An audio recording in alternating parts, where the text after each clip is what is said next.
Hello my student, जो भी बच्चे हैं जूनियर सेक्शंस में अर्थात पॉलिटेक्निक का तैयारी कर रहे हैं, डिप्लोमा की तैयारी कर रहे हैं, क्लास 10, 9, 8 अर्थात ये 8, 9, 10 को हम लेवल 2 बोलते हैं और इसके ऊपर जो होगा 11, 12 वो है लेवल 3 और उसके ऊपर जेई में लेवल 4 और उसके ऊपर 5 हो गया जेई एडवांस। इसी तरह और आगे बढ़ेगा लेवल 6 और 7 भी आता है। 6 में आएगा बीएससी ऑनर्स तक का नॉलेज और 7 में आ जाएगा मास्टर डिग्री तक का नॉलेज। तो धीरे धीरे बताते रहेंगे। ये ओलंपियाड के लिए भी काम करेगा, एनटीएससी के लिए भी काम करेगा, केवीपीवाई के लिए भी काम करेगा और सभी जगह काम करेगा। और इसमें है क्वेश्चंस दिए हुए हैं और ये एप्लीकेशन विद कॉन्सेप्ट सीरीज, मतलब आप जो पहले कॉन्सेप्ट पढ़ते हैं फिर उसके बाद बनाते हैं, जरूरत ही नहीं है उतना, सीधा डायरेक्ट हवाई जहाज जैसा चलाइए। वो ऐसा नहीं कि पहले साइकिल चलाना सीखिएगा फिर छोटा मोटा माने जो मोपेड होता है गाड़ी वो सब चलाएंगे, तब उसके बाद बाइक चलाएंगे। वैसा नहीं, रेसिंग पहले ही चलाइए हाई स्पीड में। तो देखिए क्वेश्चन दिया है, पहले आप लोग अपने अटेम्प्ट करिए, फिर इसके बाद मैं बताऊंगा कि कैसे इस क्वेश्चन को सोचा जाता है, वो भी applications with concept series AWCS। और ये जूनियर क्लास के लिए ये मेरा पहला क्लास है और इसी से आप धीरे धीरे सीख जाइएगा। ओके, ट्राई कीजिए, फिर मैं बताऊंगा। 1 मिनट आप लोग को मौका देते हैं।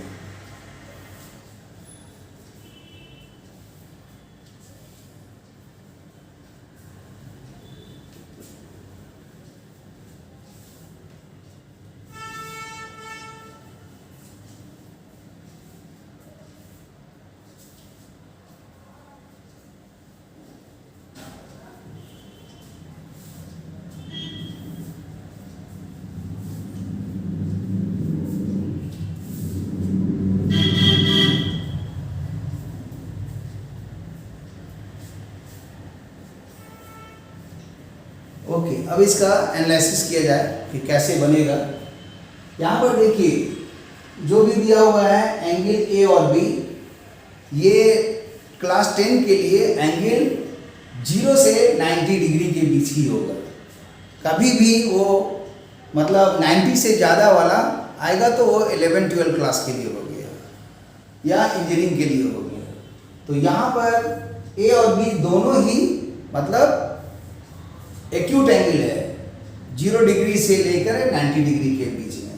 और उसमें पॉपुलर है कि आपको जानना है 0 डिग्री का आंसर्स, 30 डिग्री का आंसर्स, 45 डिग्री का आंसर्स, 60 डिग्री का आंसर्स और 90 डिग्री का आंसर।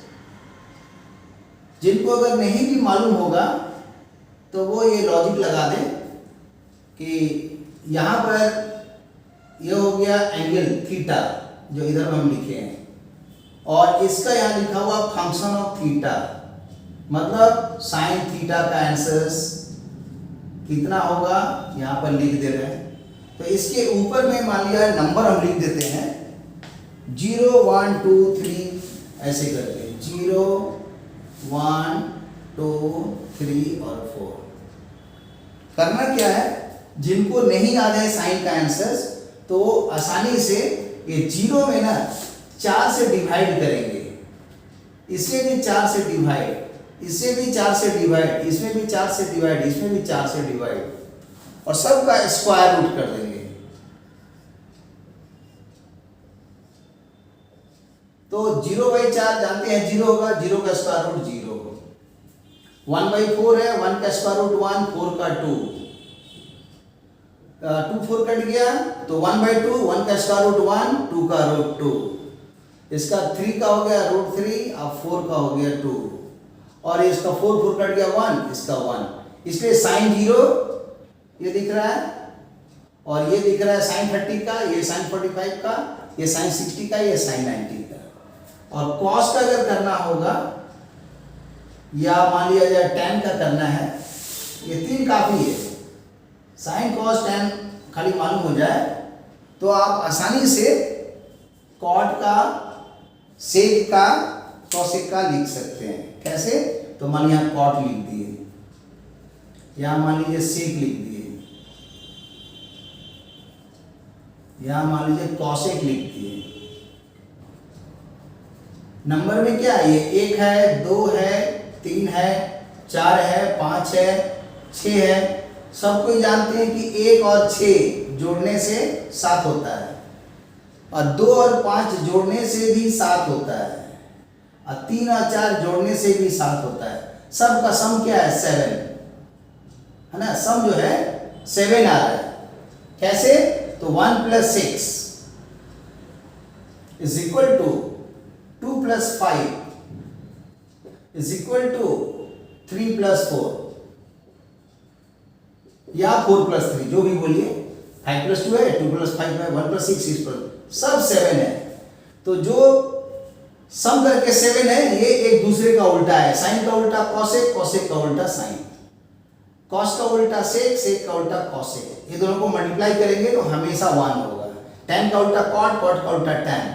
जैसे अगर कहीं पर लिख देंगे sine theta into cosec theta, ये 1 हो जाएगा। उसी तरह cos theta into sec theta, ये भी 1 होगा। और ये जो है tan theta into cot theta, ये भी 1 होगा। मैंने सब 1 1 होगा। तो यहाँ पर अब जब मान लिया जाए कि हमको निकालना है कि कॉस का कितना आंसर होगा, तो जो आंसर यहाँ लिखे इसका ठीक उल्टा लिख दीजिए। जैसे यहाँ क्या लिखे थे? 0 1 2 3 4, तो इधर का रिवर्स ऑर्डर का सारा आंसर लिख दीजिए। जैसे देखिए, ये पहले क्या है? 1 है, तो यहाँ 1 लिख देंगे। फिर ये सेकंड में कौन है? तो √3/2 है, यहाँ लिख देंगे। इसका थर्ड में वाला आएगा, यही लिख देंगे। और फिर ये वाला 1/2 और ये 0। मतलब जो इधर से लिखे हैं उसी का ठीक रिवर्स ऑर्डर ऐसे देखिए। 1 पहला 1 यहाँ छाप दिए, दूसरा यहाँ लिख दिए, तीसरा यहाँ लिख दिए, चौथा यहाँ लिख दिए, पांचवा यहाँ लिख दिए, हो गया। और इसी को tan निकालना रहेगा तो tan पता है sin बाई cos होता है। tan थीटा क्या होता है? sin theta by cos theta. तो उसको यूज कर दिया जाए तो डिवाइड कर देंगे तो 0/1 0 हो जाएगा। फिर ये वाला काटेंगे 1/2 √3/2, इस तरह से डिवाइड करेंगे 1/2 डिवाइडेड बाय √3/2, 2 2 कट गया तो 1/√3, और ये हो गया 1। इसको करेंगे तो √3, और ये इन्फिनिटिव आ जाएगा। तो इतना दे दिए। इसके बाद का जो है आप लोग अपने होमवर्क में इसको भर दीजिएगा और कमेंट बॉक्स में इसका आंसर को लिख के भेजिए। जैसे मैंने यहाँ लिखा था 0 1 2 3 4, तो यहाँ पर नीचे में लिख दीजिए 4 3 2 1 और 0। अब फिर यहाँ पर भी आप डिवाइड करके 4 से डिवाइड, 4 से डिवाइड, 4 से डिवाइड, 4 से डिवाइड, 4 से डिवाइड, स्क्वायर रूट। अब देख लीजिए 4 4 का 1 आ गया, 3 4 का ये वाला आ गया, ये इसका आ गया, ये इसका आ गया, ये इसका आ गया। ऐसे भी सोच सकते हैं। मतलब इस चीज को हमने इससे साथ जोड़ दिया। तो अब आइए, ये तो बेसिक चीज थोड़ा सा मैंने बता दिया जो काम आ रहा है यहाँ पर। तो यहाँ पर देखा जाए कि कौन ऐसा जो है tan a + b √3 को शो कर रहा है। तो tan में देखेंगे कि कहाँ पर √3 आ रहा है। तो tan वाला में √3 तो आ रहा है 60 डिग्री में। इसीलिए इस स्टेप्स को लिख सकते हैं कि since tan a + b √3 है, so this implies ये हो जाएगा tan a + b, और ये √3 हो गया tan 60 डिग्री। इसीलिए tan को अगर हटा देंगे तो a + b मेरा 60 निकला। ये पहला इक्वेशन हो गया। इसके बाद देखेंगे दूसरा वाले को tan a - b दिया है, तो इसको लिखेंगे tan a - b 1/√3 है। खोजेंगे कहाँ पर है कि tan 1/√3, तो tan में 1/√3 तो दिख रहा है, 30 डिग्री में है, तो इसको लिख देंगे tan 1/√3 और ये लिख देंगे tan 30 डिग्री। अब tan को यहाँ से सप्रेस कर दें, बंद कर दें, तो a माइनस बी क्या हो गया, ये हो गया 30। तब हमारे पास दो इक्वेशन मिला, एक a प्लस बी बराबर 60 और a माइनस बी बराबर 60। तो लिखेंगे फ्रॉम 1 and 2, तो 1 को लिख दिए a प्लस बी 60, फिर लिख दिए a माइनस बी 30। आप जानते हो कि मैथ में जो पढ़ना है 15 ठो चैप्टर पढ़ना है। 15 चैप्टर में जो पहला चैप्टर होता है वो नंबर सिस्टम होता है, माने नंबर थ्योरी। दूसरा चैप्टर्स में है पॉलिनोमियल्स, और तीसरा में देखेंगे तो simultaneous linear equation in two variable. चौथा में है क्वाड्रेटिक, पांचवा में है एपीजीपी वाला, छठा में है ट्रायंगल का सिमिलरिटीज वाला, सातवां में हो गया कोऑर्डिनेट ज्योमेट्री, आठवां में इंट्रोडक्शन टू ट्रिगोनोमेट्री, 9 में हो गया एप्लीकेशन ऑफ ट्रिगोनोमेट्री, 10 में है सर्किल, 11 में हो गया कंस्ट्रक्शन, 12 में हो गया एरिया रिलेटेड टू सर्किल्स, 13 में है सरफेस एरिया एंड वॉल्यूम, और 14 में है आपका ये स्टैटिस्टिक्स, और 15 में है प्रोबेबिलिटी। तो अभी हम सेकेंड हाफ का मतलब जो होता है मतलब अगस्त के बाद का पढ़ाई, जिसमें आता है ट्रिगोनोमेट्री, मेंसुरेशन, स्टैटिस्टिक्स, प्रोबेबिलिटी, पहले उसको कवर करेंगे। तो अभी हमने ट्रिगोनोमेट्री का सीरीज को चालू किया है और उसी का एप्लीकेशंस कराएंगे। तो ये तो एक इक्वेशन है simultaneous linear equation in two variables. अब उस इक्वेशंस को सॉल्व कर दीजिए तो आपका ए और बी निकल जाएगा। तो देखिए कैसे सॉल्व करेंगे, सीधा इसको ऐड करेंगे, एडिंग। जैसे ही एडिंग करेंगे तो बी भी कट गया, 2a बराबर 60 प्लस 30 आ गया 90। तो इसी को सॉल्व करेंगे, 2 से डिवाइड करेंगे तो a निकल गया 45। तो जैसे ही a 45 निकल गया, किसी एक में बैठा करके भी निकाल सकते हैं, और नहीं तो फिर इसको अगेन क्या कीजिए, सब्ट्रैक्टिंग।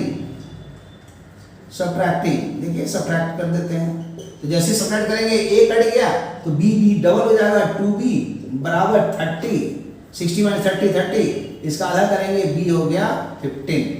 तो खोजिए कि कहाँ पर a का आंसर 45 है और कहाँ b का आंसर 15 डिग्री है, वही तो इसका आंसर है।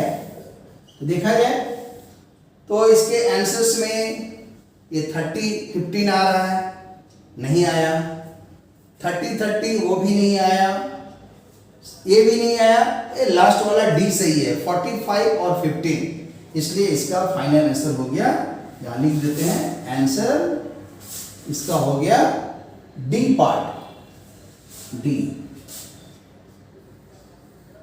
Okay, thank you for watching the video. इसी तरह क्वेश्चन लीजिए और पहले तो क्वेश्चन का आंसर को बंद कर लीजिए, अपने खुद बनाइए और किताब उताब मत देखिए, अपने सोच लीजिए परीक्षा दे रहे हैं। जैसे हमने कैसे किया, ये सब सोचा कि इस क्वेश्चन के अंदर में क्या क्या लगेगा और वही सब यूज कर दिए, थोड़ा कॉन्सेप्ट भी बता दिए, रिवीजन भी हो गया, पढ़ाने का जरूरत क्या है, और इसी तरह करते करते सीख जाइएगा। Okay, thank you for watching the video. इसी तरह मेहनत करते रहिए, प्रैक्टिस करते रहिए, सीख जाइएगा एक दिन जबरदस्त। ओके।